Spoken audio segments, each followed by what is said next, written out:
Hello students, this is Ritu ma'am with you. Welcome to all students in these classes. तो students आज हम class 10th के लिए लेकर आए हैं गोल्डन रूल्स, जो कि हमने आपको लास्ट क्लास में ही बता दिए थे कि हम नेक्स्ट वीडियो में आपको गोल्डन रूल्स कराएंगे।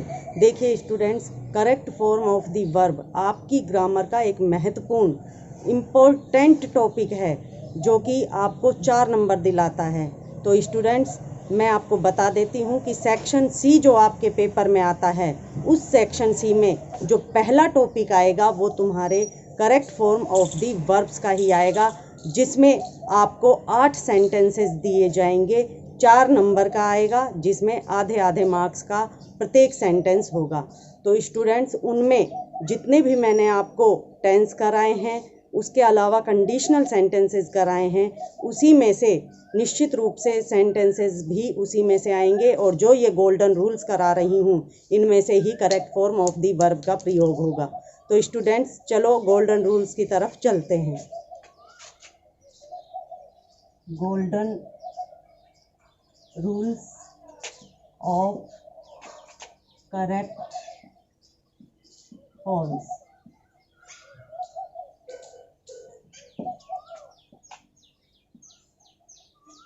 तो देखिए स्टूडेंट्स, रूल नंबर 1, यदि किसी वाक्य में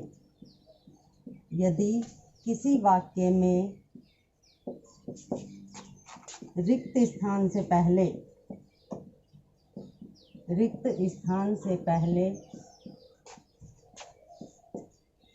कोई मॉडल आए तो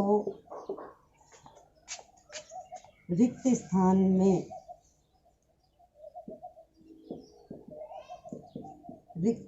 में फर्स्ट फॉर्म का प्रयोग होता है। अब देखिए ये क्या कह रहा है, यदि किसी वाक्य में रिक्त स्थान से पहले कोई मॉडल आए। तो स्टूडेंट्स मॉडल के बारे में हम आपको बता चुके हैं, अभी ये टॉपिक तो हमने करवाना बाकी है, लेकिन फिर भी जनरली मॉडल कौन कौन से होते हैं ये हम हर वीडियो में आपको बताते हैं, जैसे कैन, कुड, में, माइट, ये सब मॉडल हैं। तो यदि रिक्त स्थान से पहले कोई मॉडल आ जाए तो रिक्त स्थान में मेन वर्ब की फर्स्ट फॉर्म का ही प्रयोग होता है। तो देखिए स्टूडेंट्स, इस बात को हम एक एग्जाम्पल से समझते हैं। She can meet me today. हमने लिखा she can meet me today. तो देखिए स्टूडेंट, रिक्त स्थान से पहले एक मॉडल आ रहा है तो हम इसमें मीट का मीट ही लिख देंगे। तो ये हमारा एक रूल कंप्लीट हो गया है। अब चलते हैं रूल नंबर 2 की तरफ। यदि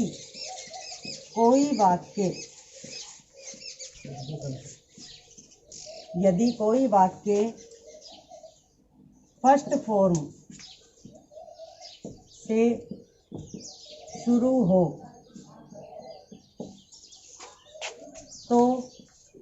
हो तथा उसके बाद सब्जेक्ट आए और रिक्त स्थान दिया हुआ हो तो रिक्त स्थान में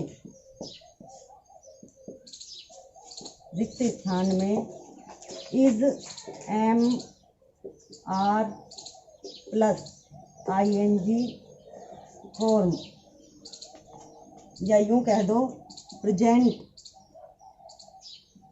कंटिन्यूअस टेंस का प्रयोग होता है। अब देखिए स्टूडेंट्स, ये क्या समझाना चाह रहा है कि यदि कोई वाक्य फर्स्ट फॉर्म से शुरू हो रहा है और उसके बाद सब्जेक्ट हो और सब्जेक्ट के बाद रिक्त स्थान दिया हुआ हो तो रिक्त स्थान में is am are plus ING form अर्थात प्रेजेंट कंटिन्यूअस टेंस का प्रयोग होगा। तो अब हम इसी बात को एक एग्जाम्पल से समझेंगे। एग्जाम्पल है हमारा look she run after the bus. देखिए स्टूडेंट्स, जैसा हमने कहा कि ये वाक्य फर्स्ट फॉर्म से शुरू हो रहा है, उसके बाद सब्जेक्ट आ रहा है और सब्जेक्ट के बाद रिक्त स्थान दिया गया है, तो इसमें is am are plus ING form का प्रयोग होगा। शी के साथ इज आएगा क्योंकि ये सिंगुलर है और रन का हो जाएगा रनिंग। तो देखिए look she is running after the bus, देखो वह एक बस के पीछे भाग रही है।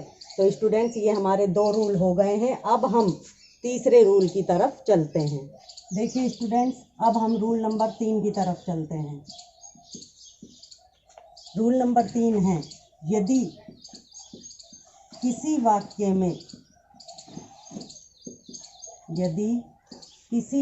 में रिक्त स्थान से पहले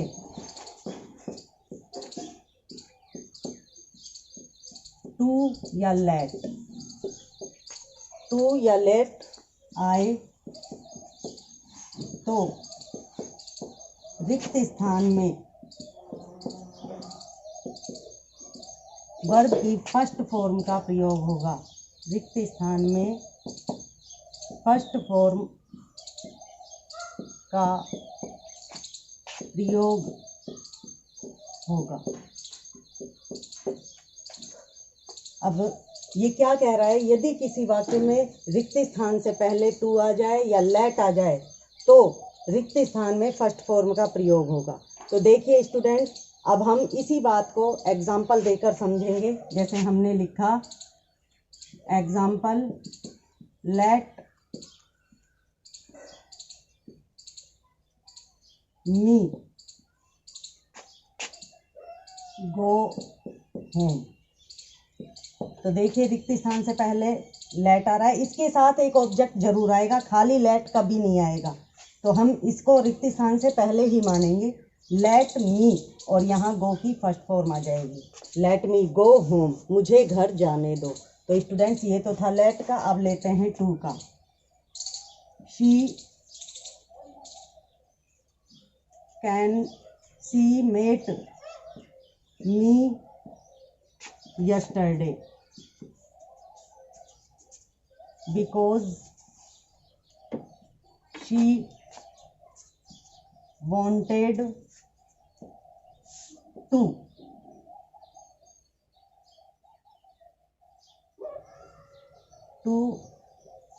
help me। तो देखिए students, she met me yesterday, वह मुझसे कल मिली, बिकॉज क्योंकि, शी वॉन्टेड, वह चाहती थी, टू हेल्प मी, मेरी सहायता करना। तो देखिए यहाँ पे टू आ गया है और टू के बाद रिक्त स्थान है, तो हम यहाँ हेल्प की फर्स्ट फॉर्म ही भर देंगे। तो ये हमारे जो हमने आपको नियम लिखवाया है उस नियम के अकॉर्डिंग 2 एग्जाम्पल हो गए हैं। अब आ जाइए रूल नंबर 4 की तरफ।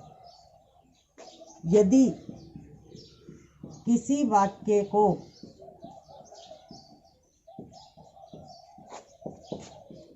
भाइल का अर्थ होता है जबकि, यदि किसी वाक्य को भाइल से जोड़ा गया हो तो एक वाक्य में पास्ट सिंपल टेंस अर्थात सेकंड फॉर्म का प्रयोग होता है तथा दूसरे वाक्य में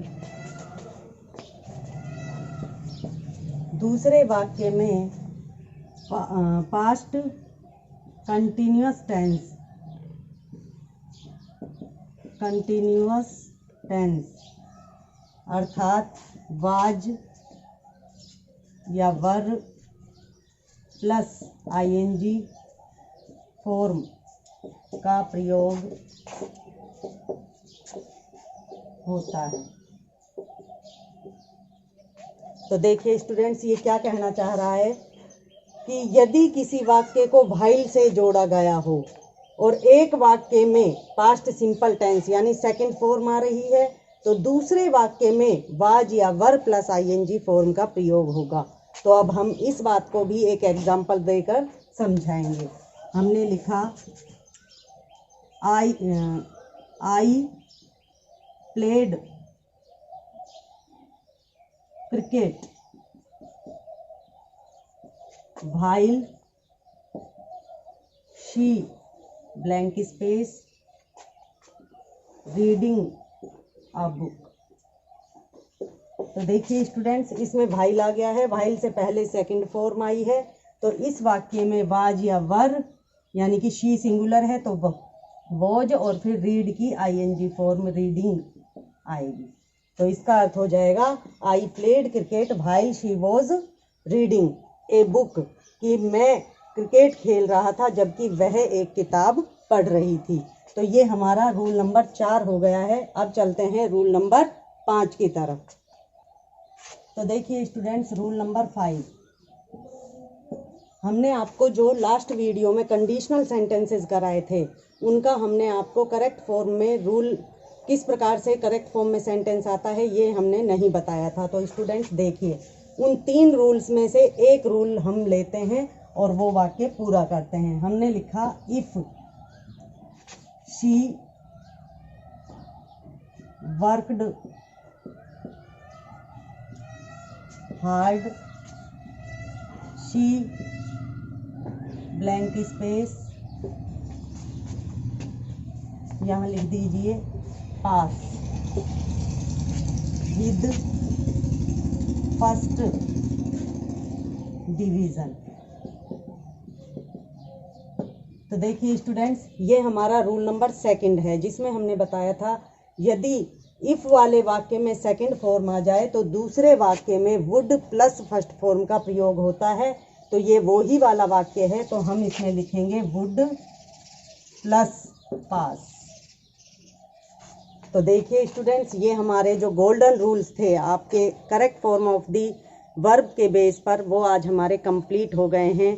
अब अपनी नेक्स्ट वीडियो में हम आपको लेकर चलेंगे क्लॉजेज की तरफ, जो कि आपकी ग्रामर का एक मोस्ट इम्पॉर्टेंट टॉपिक है, जो लगभग 3 नंबर का आता है और 3 नंबर अपने आप में बहुत मायना रखते हैं। तो स्टूडेंट्स, तब तक के लिए थैंक